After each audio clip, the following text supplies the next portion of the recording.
Welcome, students. You are tuned in to the Explainer, where we take essential mathematical concepts and break them down so completely that you'll never second-guess your answers again. Today, we're setting our sights on Grade 8 algebra with solve and graph inequalities, connect equations, and relations. We are going to master exactly how to solve and graph inequalities and connect those relations directly back to the equation rules you already know. Let's dive right into this. Here is our agenda for today. 1. Solve a one-variable inequality. 2. The negative reversal rule. And 3. Graphing solution sets. Section 1. Solve a one-variable inequality. When you're solving a linear inequality, it uses the exact same foundational strategy as a regular equation. It's like a giant balancing act. Whatever you do to one side, you have to do to the other to keep things perfectly level. Let's look at step 1. 2x plus 3 is less than 11. Our ultimate goal here is to get x all by itself. So to maintain that balance, we'll subtract 3 from both sides. That drops us down to step 2, 2x is less than 8. From there, dividing both sides by a positive 2 gives us our final solved inequality in step 3, which is x is less than 4. Notice how that less than symbol stayed exactly the same the whole way through. Now, solving it algebraically is really only half the battle, right? We need to actually visualize this solution set on a number line. Our solution is x is strictly less than 4. That means 4 itself is not an answer. So to represent that boundary, we place a hollow open circle right at the number 4. This is basically telling anyone reading your graph, hey, start here, but definitely do not include this number. Then, because we want all the values less than 4, we just draw a bold arrow pointing off to the left, heading straight toward negative infinity. A super crucial habit is always verifying your work. Let's test a value that our graph says should be included. 0 is to the left of 4 on our number line, so let's plug in x equals 0 back into the very first inequality. 2 times 0 is 0, plus 3 is 3. Is 3 less than 11? Yes, it absolutely is. Now, what if we test a value that's excluded, like 5? Plug in x equals 5. 2 times 5 is 10, plus 3 is 13. Is 13 less than 11? No way, that's completely false.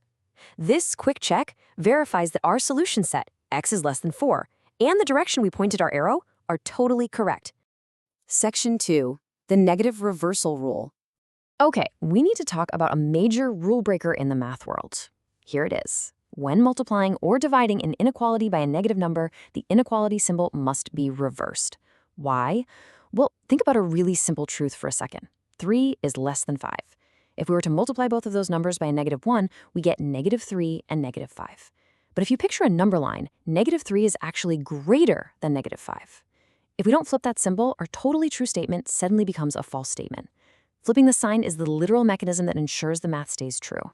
Let's model this step by step so you can see it in action.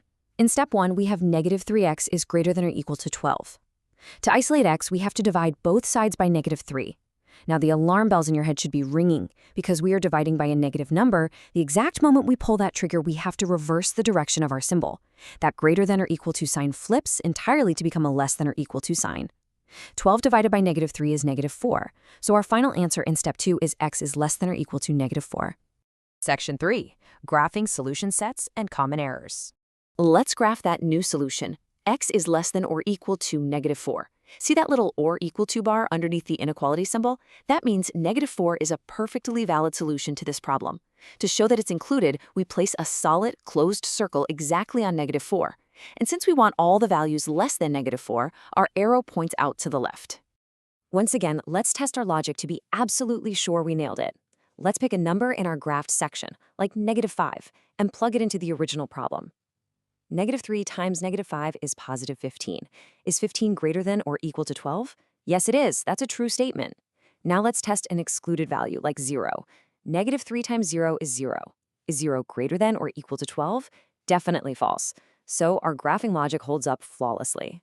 This brings us perfectly to our common error alert for the day. You know, the most frequent mistake I see students make isn't actually with the algebra itself, it's choosing the wrong endpoint on the graph. Remember this rule. Strict inequalities, meaning strictly greater than or strictly less than, always require an open circle because the boundary number is excluded. But if you see that or equal to line underneath the symbol, you must use a solid closed circle because the boundary is included. Lock that detail in your memory. All right, it is time to put you in the driver's seat. Let's do a quick pause check. Grab a mental pencil or a real one if you have it handy. If you have the inequality negative 5x is less than 20, what is the correct solved solution?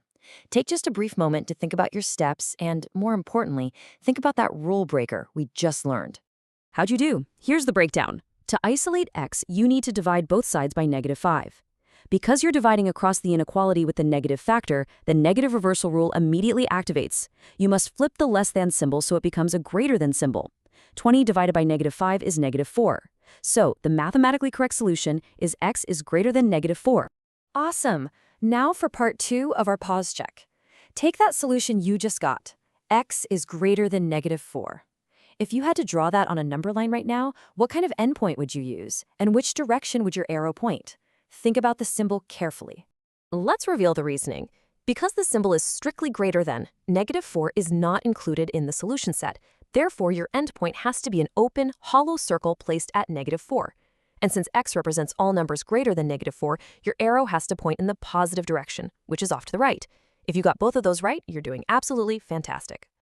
We have covered a lot of crucial ground today, so let's lock it all in with a strict 3-sentence recap of our targets. First, when solving inequalities, you must always preserve the mathematical balance, step by step, exactly as you would with an equation.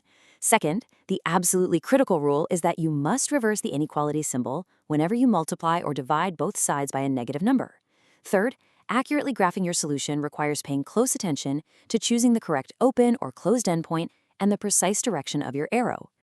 As we wrap up this explainer, I want to leave you with one final challenge, a transfer question that brings together everything we just did.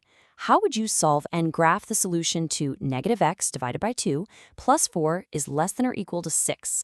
Think about preserving your balance, think about exactly when you need to use the negative reversal rule, and think about what that or equal to sign means for your graph's endpoint. Jot it down, test your values, and prove your math. Thanks so much for joining me for the explainer. Keep analyzing your numbers, and I'll catch you on the next one.